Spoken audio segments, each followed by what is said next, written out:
कैलाश में विराजमान थे और समाधिस्थ थे। चरणों में छम छम करती हुई मैया भवानी आई और पैरों को दबाने लगी।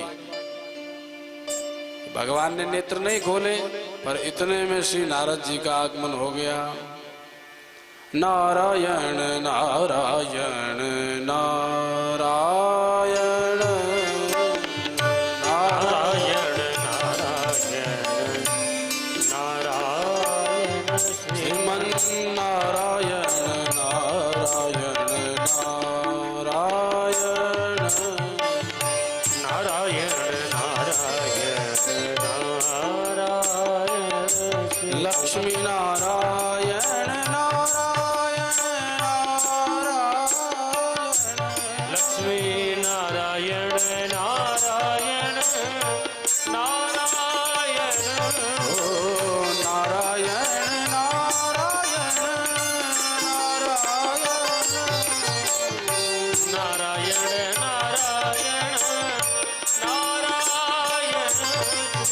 नारायण नारायण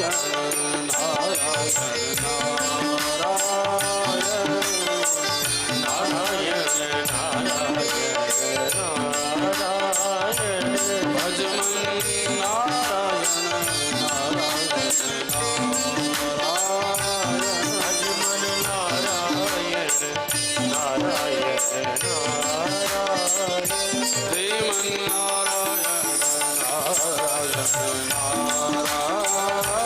श्रीमन नारायण नारायण नारायण श्री गोविंद नारायण नारायण गोविंद नारायण राधे नारायण राधे नारायण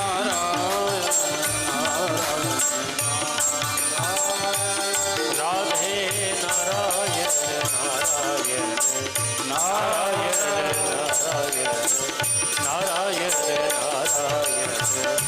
नारायण बोल लक्ष्मी नारायण भगवान की। नारद जी अपना वीणा उठाए और खूब मुस्कुराते हुए प्रभु का चिंतन करते हुए कैलाश में आए। अब नारद जी को देखा तो नंदी भृंगी की धड़कन तेज हो गई। ये बाबा गृहस्थियों के यहाँ जब जब जाता है कोई ना कोई संबंध विच्छेद कर ही देता है। और आज तो हमारे भोले बाबा समाधिस्थ हैं, अब भवानी अकेली है। और बाबा लोग महात्माओं को ज्यादा, बाबा लोग माताओं को ज्यादा बहका देते हैं। बहकाने का अर्थ, माताओं का स्वभाव सरल होता है। अब बाबा जो कहें माताएं मान भी लेती हैं, इसीलिए बाबा लोग माताओं से ज्यादा मांगते हैं। जो भी हो, अगर सेठ जी घर में हो तो बाबा देखेंगे सेठ जी आए हैं, ठीक है चलो आगे बढ़ो। अगर माता जी हैं तो बाबा जी भले ही 1 घंटे तक खड़े रहें पर भिक्षा मांग के ही जाएंगे, क्योंकि पता है माता कैसी भी हो कभी घर से भगाएंगे नहीं। अब इधर नंदी जानते हैं जब जब बाबा कहीं गए हैं कुछ ना कुछ तो खटपट भई है। अब की बार न जाने क्यों आए हैं। मैया भवानी ने जो नारद जी को देखा उठ करके प्रणाम किया। आइए महाराज आइए, नारद जी आपका स्वागत है। नारद जी भी बैठ कर आसन पर बैठे। बोले माता जी भोले बाबा समाधिस्थ हैं? बोले हाँ हाँ, न जाने कितने घंटे हो गए अभी तक नेत्र नहीं खोले। नारद जी मन में बोले अच्छा मौका है, अब अपना काम बनेगा। मैया मैं तो संसार भर में भ्रमण करता हूँ, लोग प्रेम की बड़ी बड़ी बातें करते हैं, हम आपसे सच्चा प्रेम करते हैं। अरे तुम तो हमें प्राणों से भी प्यारी हो, तुम हमारे हृदय का अंग हो, हृदयेश्वरी हो, अर्धांगिनी हो। न जाने कैसे कैसे विशेषण लगाते हैं, पर मैंने देखा संसारियों में बस बाहर का प्रेम है, भीतर से कोई प्रेम नहीं होता, भीतर से दुराव छुपाव रहता है। भवानी बोली ये संकेत किसकी ओर कर रहे हो? बोले सबकी ओर कर रहे हैं। क्या हमारी ओर भी? तो माता जी आप गृहस्थी हो तो आपकी ओर भी। बोले नारद जी सावधान, आप भले ही संसार की बात करो पर हमारे यहाँ ऐसा नहीं है। मेरे भोले बाबा इतने सीधे साधे भोले वाले हैं कि जितनी माला जपते हैं वो भी बता देते कि देवी आज हमने इतनी माला राम नाम की जपी है। और कहीं जाए तो बिना पूछे जाते नहीं, कहीं ऐसे आए तो बिना बताए बैठते नहीं। भूख लगे जब हम देंगी तभी पाते हैं, नहीं तो भोले बाबा को कोई लेना देना नहीं। ऐसा भोला भाला कहीं मिलेगा। इसलिए भोले बाबा तो हमसे ना कुछ छुपाते, ना दुराओ, ना छिपाओ। बोले सच्ची बात? बोले हाँ। तो एक बात पूछूं मैया? हाँ पूछो। ये बताओ भोले बाबा के वक्षस्थल पर जो मुंडों की माला लटक रही है, ये किसके मुंड है?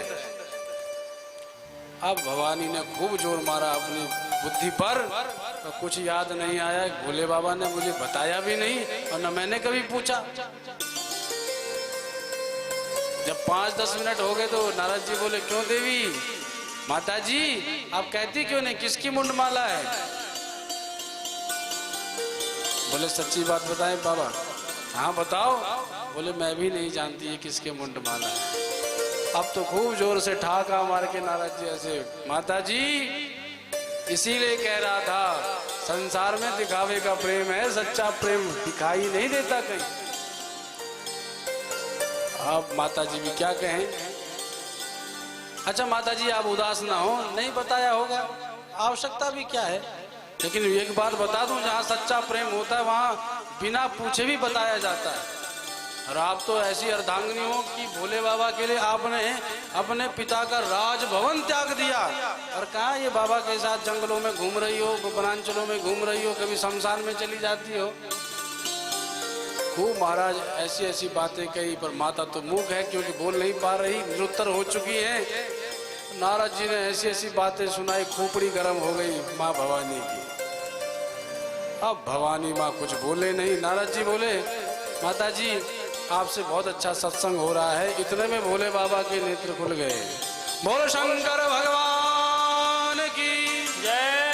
भोले बाबा के विशाल नेत्र जो ही खुले, अब नारद जी ने देखा कि भूतनाथ तो जागे, ये बाबा भोला बाला भी उतना ही है, खतरनाक भी उतना ही है।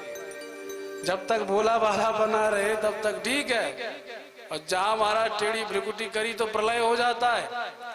भोले बाबा को देखते ही नारद जी ने प्रणाम करके बीड़ा उठाई, भोलेनाथ अब हम चलते हैं।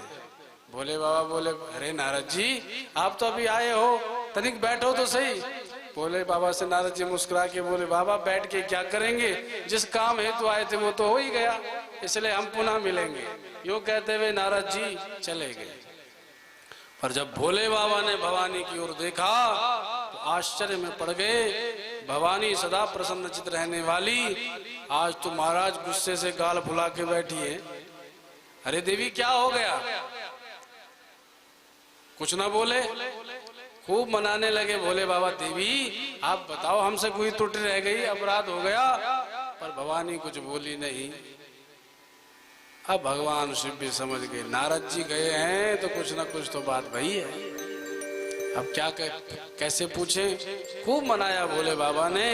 अंत में भवानी ने कह दिया, आपसे बड़ा कपटी संसार में कोई दूसरा नहीं हो सकता।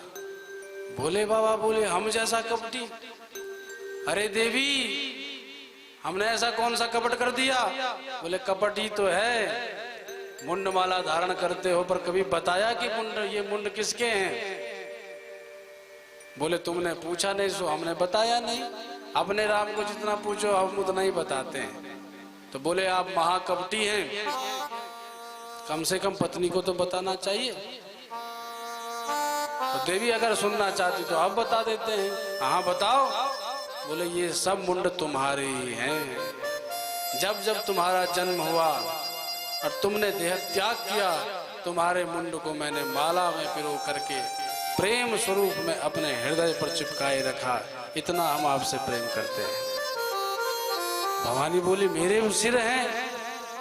बोले हाँ आपके सिर हैं। बोले तब तो आपके जैसा धोखेबाज हमने विश्वासघाती कोई देखा नहीं। क्यों?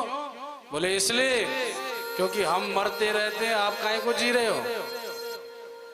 हम इतनी बार मर गए और आप एक भी बार नहीं मरे। अरे भोले बाबा बोले, भवानी हम अविनाशी हैं, हम अमर कथा जानते हैं। बोले आप तो क्या कहें, आप तो ऐसी ऐसी बातें कर रहे हैं कि आप महाकपटी घोषित हो रहे हैं।